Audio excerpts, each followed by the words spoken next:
O Brasil parece ter uma vocação trágica, a de ser uma fábrica inesgotável de escândalos. De tempos em tempos, um novo caso explode nas manchetes, revelando cifras bilionárias desviadas, redes de corrupção bem articuladas e o envolvimento de políticos, sindicalistas e empresários. E quando achamos que já vimos de tudo, do mensalão ao petrolão, da Lava Jato aos desvios em emendas parlamentares, surge algo ainda mais assombroso, mais profundo, mais cruel com o povo trabalhador.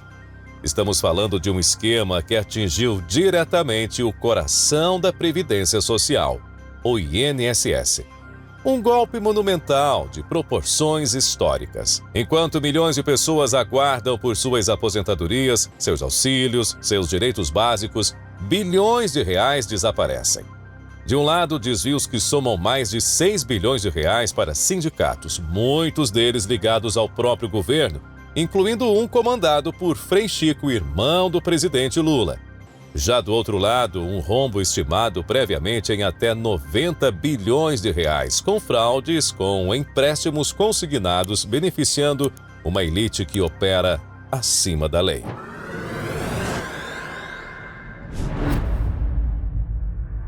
A Previdência Social no Brasil remonta ao início do século XX, quando surgiram então as primeiras caixas de aposentadorias e pensões, voltadas para categorias específicas de trabalhadores. Porém, foi somente em 1966, com a criação do Instituto Nacional de Previdência Social, o antigo INPS, que o Estado brasileiro passou a reunir diferentes sistemas sob um único guarda-chuva. Mais tarde, em 1990, durante o governo Collor, essas estruturas foram fundidas para formar o Instituto Nacional do Seguro Social, ou então INSS, que conhecemos hoje. A sua missão sempre foi clara: garantir proteção social ao trabalhador brasileiro. Doenças, invalidez, acidentes, aposentadoria e pensão por morte. A Previdência se tornou a rede de amparo para milhões de famílias e, para muitos, especialmente os mais pobres, tornou-se a única fonte de sustento na velhice. A contribuição mensal, descontada religiosamente do salário, sempre foi vendida como uma garantia de dignidade futura. Mas o que deveria ser um pacto sagrado entre o Estado e o cidadão se tornou, ao longo dos anos, um dos alvos preferenciais da corrupção e da má gestão pública.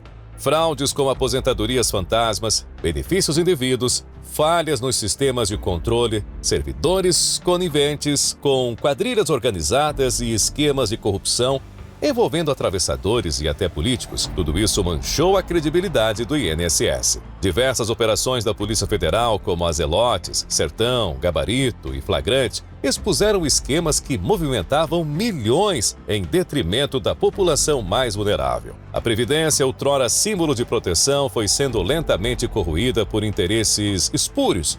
E, em vez de fortalecer o sistema, governos sucessivos, especialmente do PT, preferiram usar a Previdência como ferramenta política, manipulando reajustes, atrasando pagamentos e, em muitos casos, permitindo que estruturas paralelas como sindicatos e entidades conveniadas se apoderassem de parte dos seus recursos.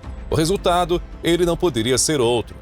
O INSS, que nasceu como esperança, virou sinônimo de espera, humilhação e sofrimento. Milhões aguardam meses ou até anos para terem acesso ao benefício, enquanto isso, bilhões simplesmente evaporam nos meandros da burocracia e, principalmente, da corrupção. O que temos testemunhado atualmente não é um acidente de percurso, é simplesmente o desfecho de um processo de deterioração institucional, onde a promessa de proteção ao trabalhador ela foi sendo trocada por favores políticos e interesses de grupos organizados. Finalmente, o escândalo estourou. Milhões de aposentados e pensionistas brasileiros foram surpreendidos com uma revelação estarrecedora. Durante anos, os seus contra-cheques vinham sendo descontados automaticamente para financiar sindicatos e, o que é pior, sem autorização, sem transparência e sem qualquer benefício direto em troca. O escândalo veio à tona após denúncias e investigações apontarem que mais de 6 bilhões de reais foram repassados para sindicatos de maneira irregular, especialmente após o ano de 2023. Esses descontos ocorriam diretamente dos pagamentos feitos pelo INSS, sem consentimentos dos beneficiários, muitos dos quais sequer sabiam o que era um sindicato. A prática funcionava da seguinte forma: o INSS, por meio de convênios firmados com entidades sindicais, autorizava a cobrança de mensalidades e contribuições e taxas de forma automática nos benefícios de aposentados. Em tese, isso deveria ocorrer apenas com autorização expressa do beneficiário. Só que, na prática, o que houve foi uma apropriação silenciosa e sistemática de parte do rendimento dos mais vulneráveis. Segundo documentos analisados por veículos de imprensa independente, mais de 700 entidades sindicais foram beneficiadas. Dentre elas, o nome se destacou: o Sindicato dos Trabalhadores nas Indústrias da Construção Civil de São Paulo, controlado politicamente por Frei Chico, irmão do presidente Lula. Frei Chico, cujo nome de batismo é José Ferreira da Silva, é uma figura histórica do sindicalismo brasileiro, ex-dirigente do Partido Comunista do Brasil, PCdoB, e também um grande articulador nos bastidores do sindicalismo paulista. Ele teve forte influência na trajetória política do próprio Lula nos anos 70 e também nos anos 80. Hoje, embora oficialmente afastado de cargos executivos, Frei Chico continua exercendo enorme influência nos bastidores dos sindicatos que orbitam em torno do PT. De acordo com as investigações, o sindicato ligado a ele recebeu valores milionários entre 2019 e 2024. Sendo que houve um aumento exponencial após a volta de Lula ao poder. A prática não era isolada. Diversas entidades atuavam com o mesmo modus operandi. Criavam convênios com o INSS e, com o respaldo de normativas frouxas, passavam a cobrar taxas mensais dos aposentados. Tudo isso sem que o cidadão soubesse, autorizasse ou tivesse qualquer controle sobre a cobrança. O mais revoltante: a maioria dos beneficiários descontados jamais teve vínculo sindical, sendo que muitos sequer sabiam quem estavam perdendo dinheiro todos os meses. Em alguns casos, o desconto ultrapassava aí os R$50 mensais, um valor que, para um idoso que vive com o salário mínimo, representa o alimento de uma semana. Para justificar esses descontos, os sindicatos eles alegavam o seguinte: alegavam prestar serviços de proteção jurídica, orientação e apoio social aos aposentados. Mas uma simples consulta revela que esses serviços eram, em sua maioria, inexistentes ou improvisados. O que havia de fato era um sistema de coleta automática e centralizada de recursos públicos, repassados a entidades privadas ligadas ao campo ideológico do governo petista. Em meio ao escândalo, o governo Lula adotou a tática do silêncio. O Ministério da Previdência Social evitou comentar o caso. Já a base aliada no Congresso buscou minimizar o impacto da denúncia, classificando como exageros as cifras apontadas. Porém, os fatos falam por si só. Ainda segundo o relatório do Tribunal de Contas da União, o TCU, o sistema utilizado para efetuar os descontos violavam princípios constitucionais de transparência, consentimento e liberdade de associação. E, além disso, o próprio sistema informatizado do INSS, o SIRC, Sistema de Representação Classista, permitia cadastros automáticos de beneficiários sem a validação prévia, facilitando fraudes em massa. Diante de tudo isso, parlamentares da oposição, liderados por nomes como Marcel Van Hatten, do Novo do Rio Grande do Sul, Carla Zambelli, do PL de São Paulo, e outros parlamentares, até mesmo da base governista, como Kim Kataguiri, do União Brasil, exigiram a criação de uma CPI do INSS, além do rompimento imediato de todos os convênios com os sindicatos e entidades representativas. A reação da sociedade também foi intensa. Milhares de aposentados se manifestaram nas redes sociais denunciando o roubo silencioso de seus benefícios. Mesmo assim, o governo federal preferiu ignorar o clamor popular. Não houve completa exoneração de servidores nem revogação em massa dos convênios suspeitos. O presidente do INSS foi demitido e também o ministro da Previdência, gerando assim uma crise interna entre PT e PDT, já que o ministro Carlos Lupe é ligado ao PDT. Mas teve um nome, o nome de Frei Chico, que jamais foi citado por qualquer autoridade oficial, mesmo com evidências de que sindicatos ligados a ele estavam entre os mais beneficiados. A pergunta que fica é: Até quando o trabalhador brasileiro será tratado como caixa eletrônico de interesses sindicais e partidários? Como é possível que um sistema que deveria proteger os mais velhos seja transformado em fonte de financiamento para os aliados do poder? A resposta talvez esteja na própria estrutura política que sustenta o petismo há décadas, que é uma teia entrelaçada de sindicatos, partidos, ONGs e entidades representativas, sustentadas com dinheiro público e protegidas por uma legislação feita sob medida. O escândalo dos 6 bilhões de reais, longe de ser um caso isolado, é um retrato fiel de como o Estado brasileiro foi capturado, não por bandidos externos, mas por grupos que dizem representar o povo, ou seja, o Estado brasileiro está mais uma vez sendo tomado de assalto por uma quadrilha que está dentro do poder, o que torna, por vezes, mais difícil de tirar, mas não impossível. Mas as coisas no Brasil, elas sempre tendem a piorar. Se o escândalo dos 6 bilhões de reais desviados por meio de sindicatos já parecia escandaloso, o que veio a público logo em seguida ultrapassou qualquer expectativa de desvio. Em 2023, o INSS foi o palco de um novo esquema bilionário. O rombo nos empréstimos consignados que, segundo auditorias preliminares, pode ter ultrapassado a marca de 90 bilhões de reais. Mas afinal, o que é ou o que seria esse tal de empréstimo consignado? Bom, trata-se de uma linha de crédito em que a parcela do empréstimo ela é descontada diretamente da folha de pagamento ou do benefício previdenciário. É um sistema considerado seguro pelos bancos, afinal o risco de inadimplência é baixíssimo, praticamente zero, pois o desconto ele é feito antes que o beneficiário receba o dinheiro. Essa modalidade ela foi criada para oferecer aí crédito com juros mais baixos, especialmente para aposentados, para pensionistas e também para servidores públicos. No papel, uma boa ideia, só que na prática, porém, transformou-se em um campo fértil para fraudes, abusos e enriquecimento ilícito, com o apoio de empresas terceirizadas, bancos conveniados e setores dentro do próprio INSS. Em 2023, por exemplo, o volume de crédito consignado concedido a beneficiários da Previdência Social disparou.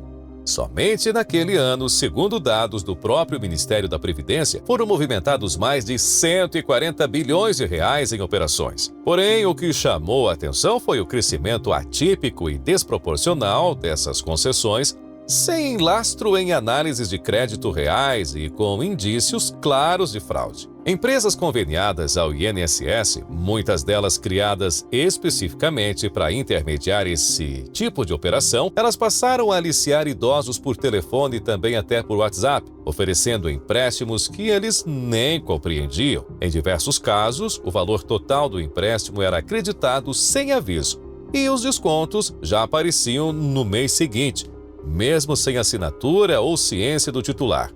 Nesse sentido, foram registradas milhares e milhares de denúncias de fraudes, especialmente entre idosos analfabetos, ou com deficiência visual, ou sem acesso à internet. Ainda segundo denúncias recebidas pela ouvidoria do INSS e pelo Ministério Público Federal, servidores recebiam propina para liberar cadastros fraudulentos, para validar contratos irregulares e também acelerar a liberação de recursos. Há também indícios de que alguns bancos participavam ativamente da fraude. Comissões milionárias eram pagas a intermediários e consultores, sem nenhum vínculo formal com o sistema financeiro. O que já era de se imaginar, o impacto para os beneficiários foi devastador. Milhões de idosos terminaram 2023 endividados com até 40% de sua renda mensal comprometida por empréstimos que sequer lembram de ter contratado. E o pior, para muitos a dívida se tornou simplesmente impagável. Houve relatos de aposentados que, após receberem apenas R$400 ou R$500 de benefício líquido por mês, voltaram a depender de doações e também de cestas básicas para poder simplesmente sobreviver. E isso não se trata apenas de prejuízo pessoal. A máquina pública também foi corroída. Relatórios internos apontam que o Estado perdeu aí o controle sobre a concessão do crédito consignado, permitindo na prática que empresas privadas explorassem uma base de dados pública, usando o CPF e também as informações dos beneficiários para poder gerar contratos em massa. Enquanto isso, o governo Lula e a sua base de apoio no Congresso, eles não moveram uma vírgula para revisar a legislação que permitiu esse caos. Mas, ao contrário, houve resistência a projetos que buscavam restringir o acesso de empresas privadas ao banco de dados do INSS. Diante de tantas evidências, cabe a pergunta inevitável: quem está se beneficiando desses bilhões?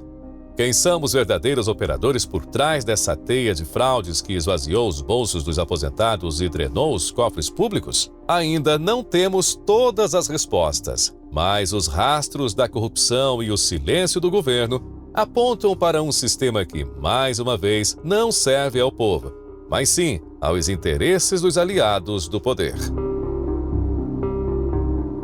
Ao nos depararmos com os recentes escândalos envolvendo o INSS, uma pergunta inevitável ressurge: por que o Partido dos Trabalhadores está mais uma vez no centro de um esquema bilionário de desvio de recursos públicos? Para responder a essa questão é necessário revisitar a história do PT, em especial a trajetória de Lula, que carrega consigo não apenas a imagem de líder popular, mas também o peso de uma longa lista de escândalos de corrupção. Olha, o primeiro grande escândalo a abalar o governo Lula foi o mensalão revelado em 2005. O esquema consistia no pagamento de mesadas a parlamentares da base aliada para assim garantir apoio ao governo no Congresso Nacional. Entre os envolvidos estavam figuras centrais do PT, como José Dirceu, José Genuíno e também Delúbio Soares, todos condenados pelo Supremo Tribunal Federal, mas atualmente livres, leves e soltos. Com esse escândalo do mensalão, digamos que foi o fim da ingenuidade para muitos brasileiros que acreditavam estar aí diante de um partido diferente,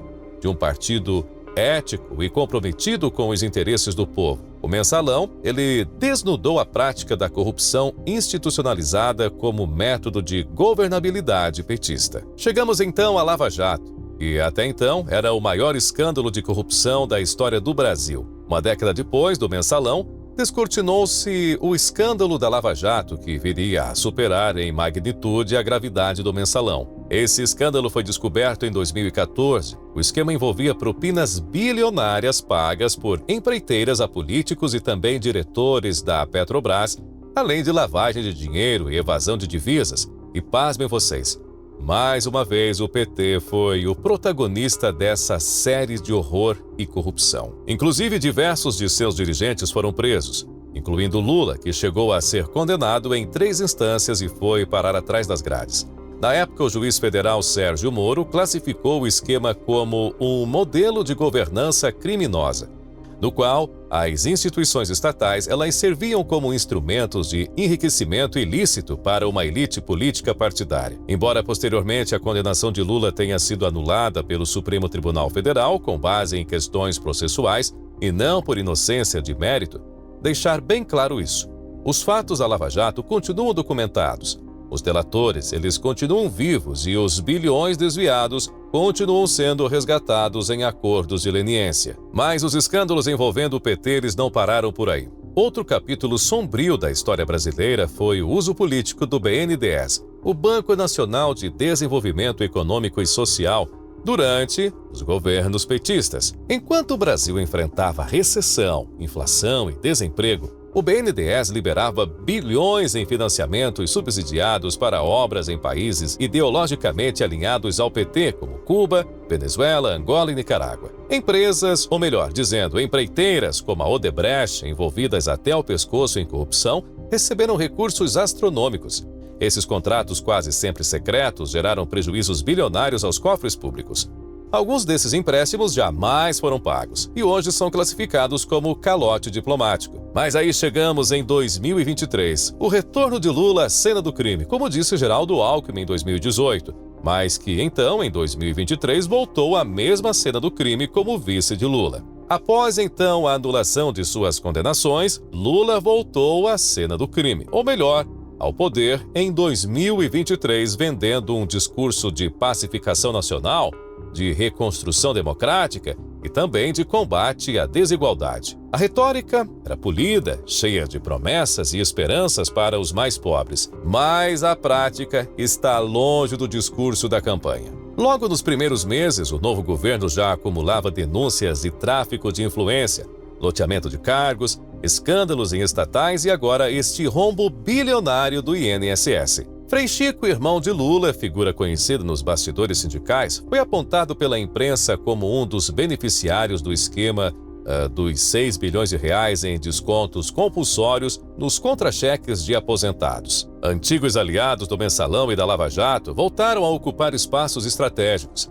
A velha prática de aparelhamento da máquina pública voltou com força, inclusive em áreas sensíveis, como a Previdência Social. Enquanto o governo promove campanhas de respeito aos aposentados e também a valorização do trabalhador, o que se vê na prática é o uso da máquina pública para saquear os mesmos idosos que sustentam a Previdência. O contraste entre discurso oficial e a realidade, ela é chocante. Palavras como democracia, direitos e cuidado com os pobres são usadas como cortina de fumaça para encobrir velhos esquemas de poder. Enquanto os aposentados são saqueados em silêncio e bilhões somem dos cofres públicos, o que se vê nas altas esferas do poder é um completo colapso moral, institucional e político.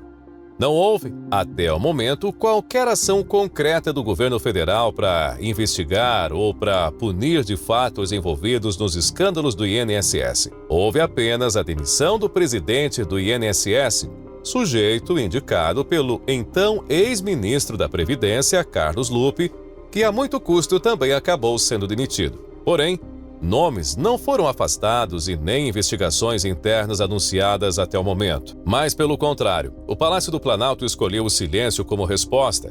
Um silêncio cúmplice, que fala mais do que qualquer pronunciamento oficial. Um silêncio conveniente, que protege aliados, sindicatos parceiros e também operadores políticos enraizados no sistema. Enquanto isso, o Congresso Nacional, por sua vez, mostra-se amplamente submisso ao Executivo. Boa parte da Câmara e também do Senado é composta por parlamentares fisiológicos, comprometidos com cargos, com emendas e também as suas benesses. Em vez de cumprir o seu papel fiscalizador, o Legislativo age como escudo protetor do governo. Pedidos de CPMI estão sendo barrados, requerimentos e informações são engavetados. A máquina petista de blindagem está operando com perfeição.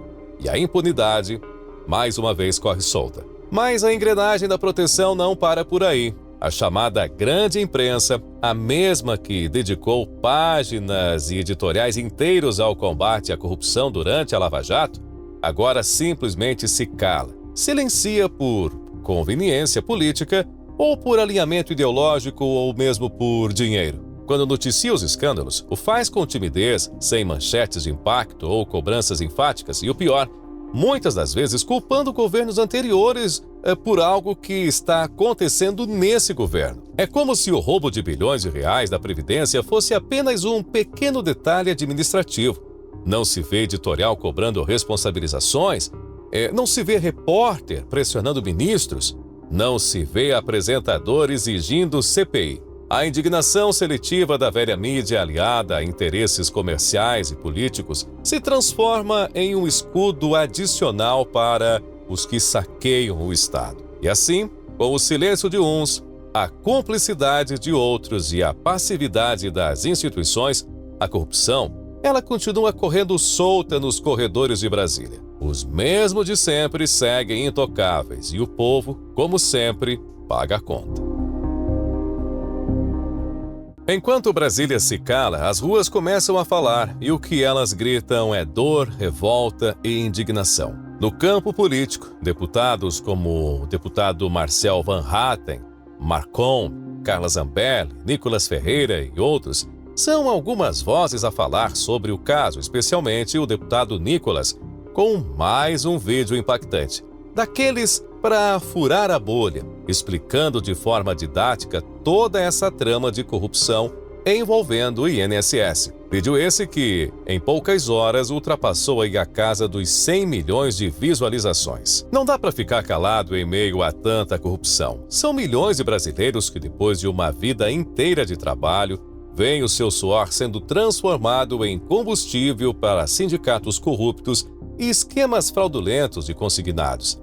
Esses brasileiros, eles são a verdadeira face do Brasil saqueado. Mas há uma força que os poderosos temem. A força do povo, acordado. A história nos ensina que grandes mudanças vieram quando a população se levantou. Um exemplo foi nas diretas já, no impeachment de Fernando Collor, nos protestos de 2013 e também no impeachment de Dilma Rousseff. E este é mais um momento decisivo em que o povo tem que se levantar e ir para as ruas para pedir um basta a essa avalanche de corrupção e também essa perseguição às pessoas inocentes que tem assolado o Brasil aí nos últimos anos. A omissão institucional precisa ser enfrentada com mobilização popular. Não podemos aceitar passivamente que bilhões desapareçam enquanto aposentados sofrem. É hora de ocuparmos as ruas, denunciarmos nas redes sociais, pressionarmos parlamentares, exigirmos CPIs e investigações sérias. Por isso, faça a sua parte. Denuncie, compartilhe, exponha e não se cale. Cada vídeo gravado, cada postagem publicada, cada manifestação convocada é um tijolo na construção da resistência à corrupção e também à perseguição de quem luta por um Brasil melhor. O governo Lula, que prometeu cuidar dos pobres, está saqueando os velhinhos aposentados. A cada dia que o povo se cala, mais impunes eles se tornam. Mas, quando o povo se levanta, nem os blindados e os carecas de Brasília, eles resistem. É hora de reagir pelos nossos pais, pelos nossos avós, por nós mesmos e pelos que ainda virão e por aquilo que acreditamos. A revolta precisa sair do peito e ecoar nas ruas, nas câmaras, nos tribunais e nas urnas. Se você também está indignado, compartilhe esse vídeo. Deixe o seu like, comente, inscreva-se aqui no canal Impávido Colosso e ative o sininho das notificações. Sua voz, seu apoio faz toda a diferença. Juntos, nós somos mais fortes do que qualquer esquema corrupto. E lembre-se, se o povo não reagir agora, será cúmplice do que virá depois.